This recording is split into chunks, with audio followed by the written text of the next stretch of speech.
The request was only a few lines long, but the moment King Charles reached its final sentence, his expression hardened. Meghan had not simply asked to return to royal life. She had demanded temporary recognition under a protected title, connected directly to Catherine's future position. The king pushed the letter away, rose from his chair, and ordered the doors closed. What followed was not a negotiation. It was the beginning of a royal reckoning. But before we go deeper into what this really means for the royal family, make sure you subscribe to Royal Zone so you never miss a single update. Charles stood in silence as the room emptied. The morning briefing at Clarence House had begun with schedules, charity updates, and routine correspondence. Yet the final file carried a demand that cut through every layer of royal restraint. Meghan wanted to return through the designation Princess of Wales Representative, a restricted title, allowing a trusted working royal to act for Catherine during illness or incapacity. In plain terms, it was authority borrowed from the future queen, without ever asking her permission.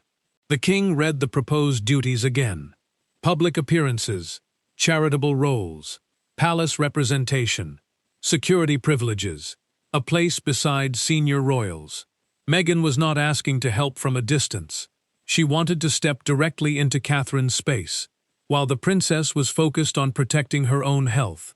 Charles removed his glasses, placed them beside the letter, and said quietly that Catherine's vulnerability would not become another person's opportunity.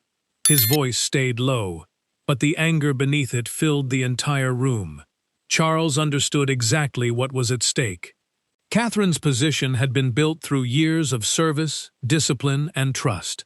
Allowing another person to use her designation would suggest that her authority could be separated from her identity and handed over to whoever created enough pressure. Then the hidden strategy came to the surface.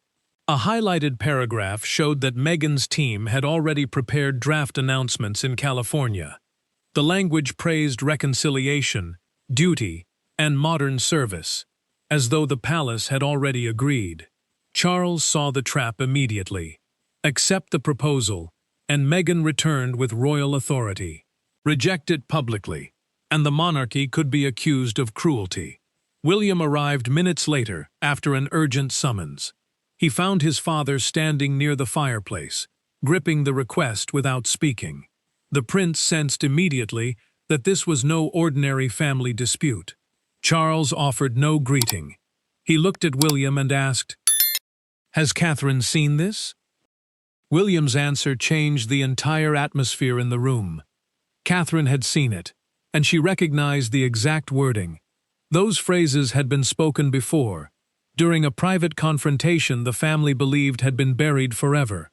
To understand why those few words struck Catherine so deeply, the palace first had to confront what each person stood to lose if Meghan succeeded. For Charles, the request challenged his authority directly. For William, it threatened his wife. For Catherine, it reopened a wound she had never discussed publicly. And for Meghan, it represented what she believed was her final path back into royal relevance. The forbidden title was more than ceremonial language. It carried history, legitimacy, and closeness to the crown. Whoever controlled it could shape how the monarchy was seen during its most vulnerable moment. Catherine held the proposal in both hands, while William watched her expression shift. The Princess of Wales was the title given to the wife of the direct heir, but the protected designation beneath it had a much narrower purpose. It allowed a trusted working royal to assist with selected duties without taking Catherine's rank, identity, or place. Charles and William had never activated it publicly, because even temporary use could create serious confusion over who truly spoke for her office. Catherine did not sound furious when she finally spoke. She sounded tired. She asked William why every period of weakness was treated like an empty chair waiting for someone else. Her reduced schedule had been designed to protect her health and her family, not to invite another person into the authority she had built through years of discipline. William struggled to hide his anger. He told his wife that Meghan's demand was not praise for her importance. It was an attempt to borrow the influence, trust, and public standing Catherine had earned. The future king understood clearly why the distinction mattered. Once the palace allowed her office to be separated from her identity, that boundary might never be fully restored. Charles felt the betrayal from a different direction entirely. The king had kept one private family communication channel open, because he still hoped that contact might one day lead to peace. Now he feared that patience had been mistaken for weakness. His willingness to listen had given Meghan a route to deliver a demand carrying real constitutional weight. Meghan waited beside a silent phone in California, refusing to believe the palace could reject her without consequences. She had convinced herself that a refusal would make the monarchy appear cold, divided, and unwilling to reconcile. Her determination was rooted in desperation, but it was still determination. Camilla urged Charles to move carefully. The Queen Consort warned that an aggressive rejection could trigger another damaging public war. William heard that caution, as pressure to compromise Catherine, and the tension inside the family deepened. Princess Anne changed the entire question. When she received the briefing, she asked how Meghan had learned the exact internal wording of a title known only to senior royals and constitutional advisors, officials who explain how power and duty operate within the crown. Catherine finally remembered the answer. Meghan had heard those words years earlier, during a closed-door ceremony that ended with a warning nobody had taken seriously enough. The demand had shocked the palace, but the true source of the crisis lay in one forgotten encounter, when Meghan first learned that Catherine possessed an authority she could never claim. The title had not appeared in any public announcement, royal biography, or palace bulletin. Meghan first heard it during a private investiture rehearsal at Windsor, when Catherine was being shown the emergency responsibilities attached to her future position. Most of the family remembered that afternoon as an awkward disagreement over palace protocol. Catherine remembered something else entirely. Meghan standing near the doorway, silent and attentive, as an advisor explained precisely how the protected title could temporarily carry the authority of the Princess of Wales. 18 months earlier, Catherine had entered that rehearsal expecting a routine discussion before a major state ceremony. An investiture is a formal royal event where official honors are presented, but this private preparation went much further. Charles, William, and senior advisors were reviewing emergency succession procedures, the plans used to protect royal duties when illness or crisis prevents a senior figure from serving normally. Catherine listened carefully as the advisor introduced the designation, Princess of Wales Representative. The role could be activated only by the sovereign, the reigning monarch, and only for a trusted working royal, acting with the princess's direct approval. It carried ceremonial access, selected patronages, temporary precedence, and permission to speak formally in the princess's name. Then the door opened. Meghan entered after requesting a private conversation with Charles. She was supposed to wait elsewhere, yet she stayed long enough to hear every important detail. Her expression barely changed, but Catherine noticed the silence. Meghan was not confused. She was calculating what the role could become. Meghan finally asked why someone living outside Britain could not receive the designation. Catherine answered calmly that royal representation required trust, service, and direct accountability to the crown. The reply was controlled, but the meaning was unmistakable. Distance was not the real barrier. Conduct was. Meghan pushed back. She argued that public recognition should matter more than geography, and that influence could be exercised from anywhere. Catherine heard ambition beneath those words. William heard it too. The prince stepped between them and ended the exchange before restraint collapsed completely. Charles watched Meghan leave, but Catherine remained deeply unsettled. She told the king privately that the question had not sounded hypothetical at all. It sounded prepared. She believed Meghan was testing whether a future return could be built entirely around someone else's authority. Hours later, a palace aide discovered that one rehearsal briefing document had been moved from its folder. No document was officially declared missing, and the disturbance was dismissed as clerical confusion. Catherine never accepted that explanation. She remembered standing alone after the rehearsal, feeling that something private had already been taken from her. Now Anne produced the old security log. It showed that Meghan had spent 11 unaccounted minutes outside the constitutional briefing room. With the forgotten security log reopened and Catherine's fears confirmed, Charles decided that written correspondence was no longer enough. The matter would be settled face to face. There were no cameras, no press secretaries, and no advisors seated between them. Charles agreed to one private video call so Meghan could explain the demand in her own words. She entered the conversation expecting a negotiation. Instead, the king placed her proposal on the table and asked a single direct question. Why had she used Catherine's protected title without Catherine's consent? Meghan paused, steadied herself, and gave an answer that transformed his anger into something far more permanent. Charles kept William nearby, but out of view, as the secure call began from Windsor Castle. The system allowed no recording, no outside connection, and no staff participation. The king made the terms absolutely clear from the start.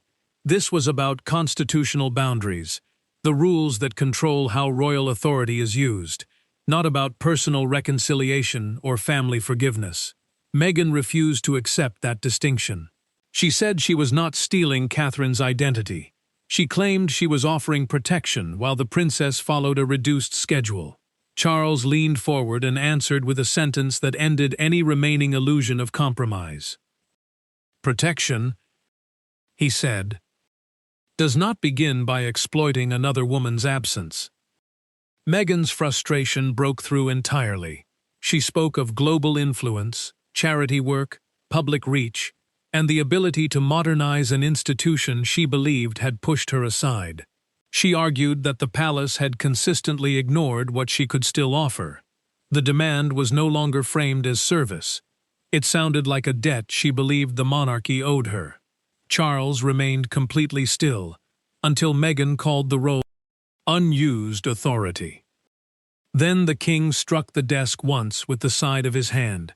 Catherine, he said, was a person, not a vacancy. Her position could not be treated as abandoned property simply because she needed time away from public duty. Meghan finally disclosed the source of her confidence. A former palace contact had helped reconstruct the exact wording, and had assured her the designation could be activated without Catherine's approval. That admission confirmed the breach Princess Anne had feared, and exposed the proposal as a planned, deliberate challenge, not a hopeful request. William stepped into view on the call. The prince told Meghan the legal claim was completely false, and that no sovereign could ever use Catherine's office against her will. Her expression tightened immediately. She now understood that the family knew she had received help from someone once trusted inside the royal household. Charles lowered his voice and offered one final way out. Withdraw the proposal privately, he said, and the palace would not expose the attempt publicly. Meghan refused. She insisted the monarchy would eventually need her more than it currently wished to admit. The king closed the folder and ended the call. He ordered his private secretary, the senior official managing his formal communications, to suspend every informal channel connected to Meghan's return. Before the screen went completely dark, she issued one final warning. Her team was ready to release the proposal publicly. Meghan believed public pressure would weaken the king, but she had badly misjudged the quiet network of authority already moving behind him. Charles possessed the crown, but he was not making this decision alone. William controlled access to Catherine's household. Anne guarded the standards of royal service. And Catherine held the one consent Meghan could never bypass. Inside a late-night meeting at Windsor, all four of them examined the request line by line. What had begun as a question about one title quickly became a full judgment on whether Meghan could ever again be trusted with the monarchy's name, duties, or authority. Charles convened the private family council without any advisors in the room. He wanted complete honesty before formal procedure took over. A family council was an informal meeting between senior royals, not a legal body, but its decisions could directly shape the official orders issued afterward. William explained that Catherine's protected designation belonged to her household, meaning it could not be activated without approval from the sovereign, the heir, and the princess herself. Catherine listened with her hands folded quietly, while the others debated power, precedent, and consequences. When the king finally asked what she wanted, she answered without any hesitation. Her title could not become a bridge for someone who had repeatedly undermined her, and then returned only when royal authority became useful again. Charles felt the weight of Harry behind every word spoken. A permanent refusal might destroy his final hope of rebuilding any relationship with his younger son. Catherine saw the conflict on his face. She told him gently that he had to decide as king, not only as a father. Mercy toward one child could not come at the cost of another family member's dignity. William's restraint broke next. The prince argued that every compromise made had simply become the foundation for the next demand. Princess Anne agreed. She reminded Charles that royal service was built on discipline and accountability, not on publicity campaigns or emotional pressure. Meghan could not leave the system, attack its boundaries, and then demand authority from inside it. Anne then opened a documented security report. Investigators had traced the wording sent to Meghan back to a retired communications consultant who had once worked with both royal households. The consultant had kept confidential briefing notes long after leaving palace service. The next revelation was even worse. Recorded message logs showed recent contact between that consultant and a member of Meghan's team. The forbidden title had not been discovered by chance. It had been deliberately reconstructed. Charles crossed the room and opened a cabinet containing old family correspondence. He removed a photograph of Harry and Meghan, studied it for several long seconds, then placed it back face down. Catherine formally refused consent. William supported her fully. Anne recommended a permanent prohibition. The king approved a written order declaring the designation completely non-transferable. Then a palace communications officer entered with devastating news. Meghan's proposal had already reached an American broadcaster. The palace had reached its decision in private, but Meghan's leaked proposal now ensured that its consequences would unfold before the entire world. The leak appeared before dawn in London. A broadcaster described Meghan's plan as a generous offer to support Catherine during a difficult period, carefully avoiding the forbidden title's true power. Within minutes, commentators were praising the proposal as a sincere act of reconciliation. But inside the palace, nobody saw generosity. Charles saw manipulation. William saw a direct attack on his wife. And in California, Harry discovered that the request had been sent without his full knowledge. Charles understood the danger immediately. The leaked story described Meghan as willing to resume temporary royal duties, yet it completely omitted the requested precedents, security privileges, title access, and control over selected patronages. Precedents meant the official order determining where royals stand and how they are ranked at public events. Without those details, the proposal looked entirely selfless. With them, it was a demand for power. The palace faced a brutal choice. Silence would allow Meghan's version to harden into accepted truth. Show. A detailed public response could defend Catherine, but it might also expose private information about her health and reduced schedule. William refused to let his wife's personal struggle become evidence in another public battle. Catherine watched the media coverage with the sound completely muted. The princess stayed composed, until one presenter described her as unable to fulfill her role. She switched off the television and fought back tears. That single phrase did more than question her strength. It turned a painful period of recovery into a public justification for replacing her. Charles responded with immediate force.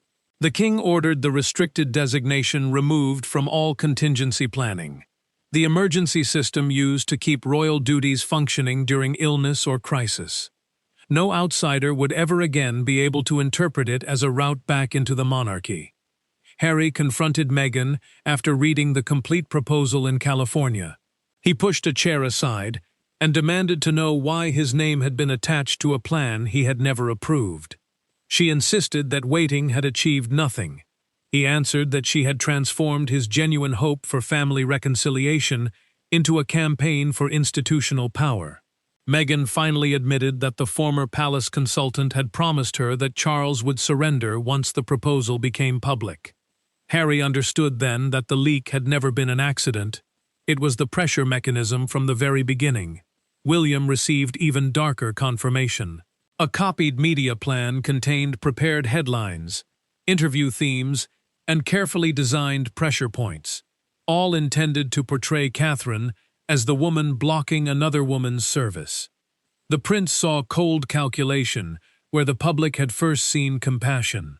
Charles signed the order ending every negotiation, involving duties, patronages, household access, ceremonial involvement, or any form of temporary representation for Meghan. Then Catherine requested one final private conversation before the announcement was made.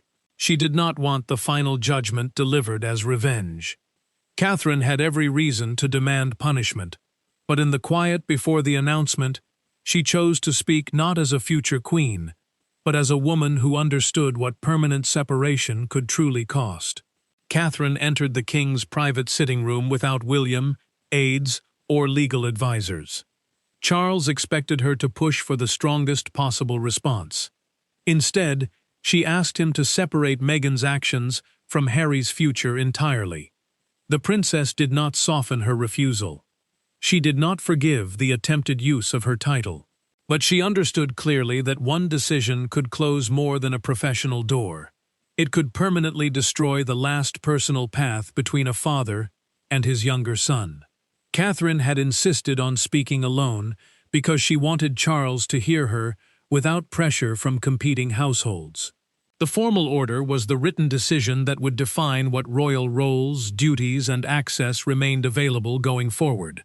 Once issued, it would carry the full authority of the crown and leave almost no room for reversal. She made her position completely clear. Meghan could never use the protected designation, represent her office, control her patronages, or return through any temporary role disguised as assistance. The request had crossed a boundary too personal to ignore and too dangerous to ever repeat. Charles admitted openly that his fury came partly from guilt. The king believed his attempts to remain approachable had created the impression that every royal limit could eventually be negotiated away. He had wanted to preserve family contact, and instead, his patience had been used as evidence that pressure might still work. Catherine did not excuse that mistake. She told him that compassion without limits becomes permission. Yet she also warned that punishing Harry for a plan he had not fully understood would simply repeat the same injustice in a different form. Meghan had made the demand, and the younger prince should not lose every private path to his father because of it. Charles asked the question he had been avoiding. Could she ever sit in the same room with Meghan again? Catherine paused. She answered that civility might one day be possible, but trust and royal partnership were finished. The future queen could forgive pain without surrendering her judgment.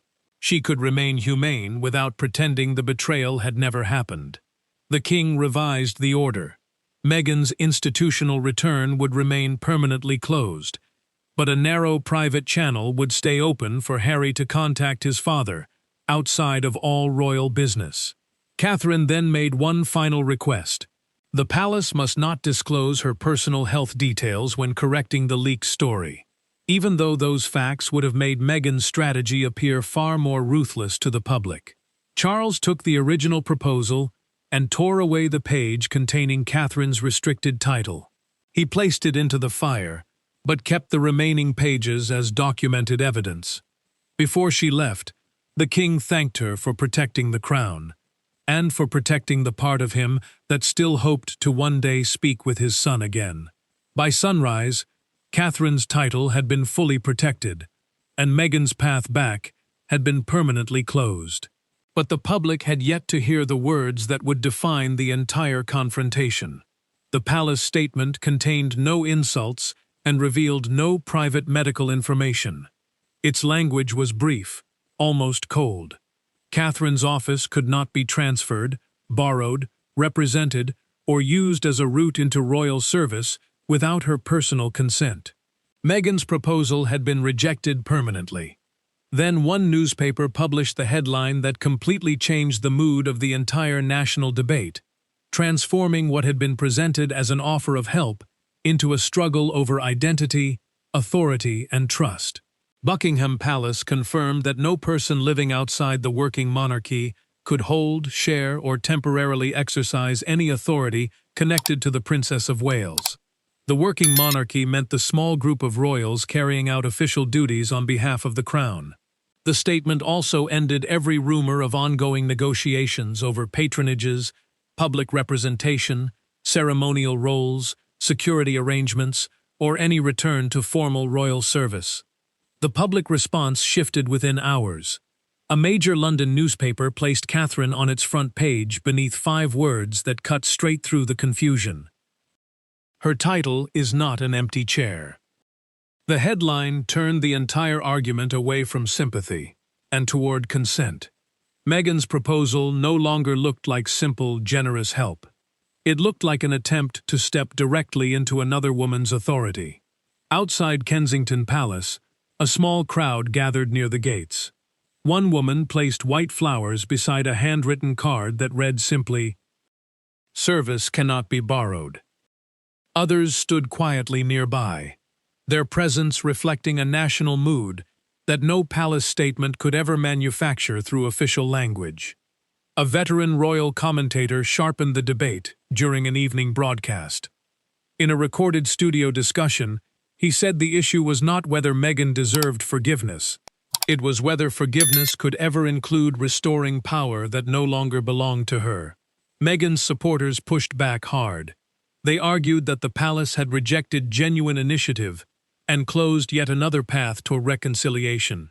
Others answered that the proposal had placed Catherine under serious pressure, while she was carefully protecting her own health, her family, and her future role. Catherine saw the newspaper while eating breakfast with William. The princess studied the front page carefully, then folded it closed.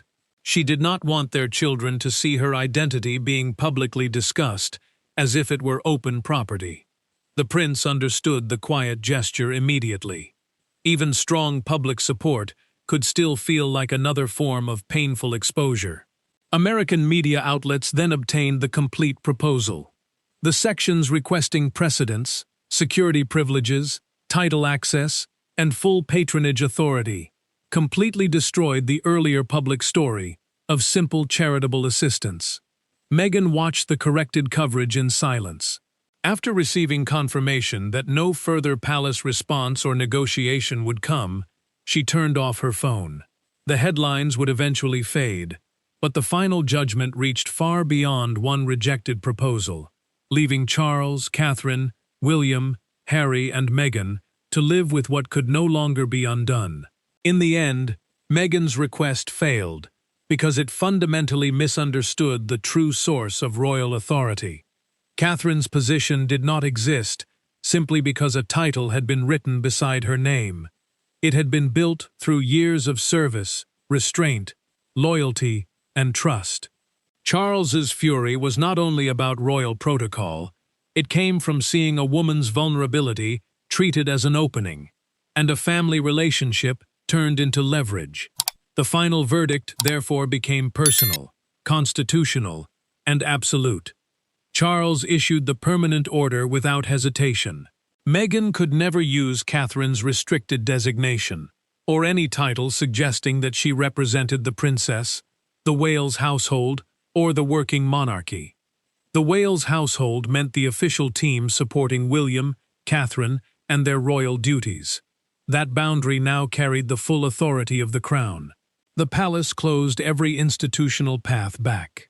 Temporary duties, royal patronages, ceremonial representation, security-linked engagements, and advisory roles were all removed from consideration. Meghan would not return through charity work, public pressure, or a title borrowed from another woman. Charles accepted the hardest truth. Preserving a private relationship with Harry could not require weakening royal boundaries again and again. The king left one personal channel open for his younger son, but every negotiation concerning Meghan's status was finished. Catherine refused to celebrate. The princess felt genuine relief that her authority had been protected, yet sadness remained beneath it. She had never wanted another family conflict to end in permanent separation. Still, she understood that compassion could not demand self-erasure. Forgiveness did not require surrendering the identity she had spent years carefully building. William saw the decision as more than a husband defending his wife. The prince understood that protecting Catherine's position was part of preparing to defend the monarchy they would one day lead together. His loyalty became both deeply personal and fully constitutional. Harry faced a painful conclusion. His hope of returning with Meghan to official royal life was over. Any future reconciliation would have to happen as a son and as a brother, not through duties, titles, security arrangements, or public bargaining. Meghan confronted a reality that influence alone could not change. Success outside the monarchy could not recreate authority inside it. The forbidden title had offered no shortcut, because the trust beneath it could never simply be demanded. Charles later met Catherine and William in the same room where he had first read the proposal. The king placed the signed order inside a locked cabinet, turned the key, and told them the matter was finished. Meghan's attempt had not weakened Catherine. It had confirmed her unique and irreplaceable place. Charles's anger had become a boundary. William's loyalty had become a promise, and the princess had emerged as an unshakable foundation of the monarchy's future. The door Meghan tried to reopen was closed for good, and the crown's message could not have been clearer. Catherine's name, authority, and future would never again be treated as another person's opportunity. Thanks for watching Royal Zone. If you haven't already, please make sure to subscribe to the channel and give this video a like. And we will see you in the very next one.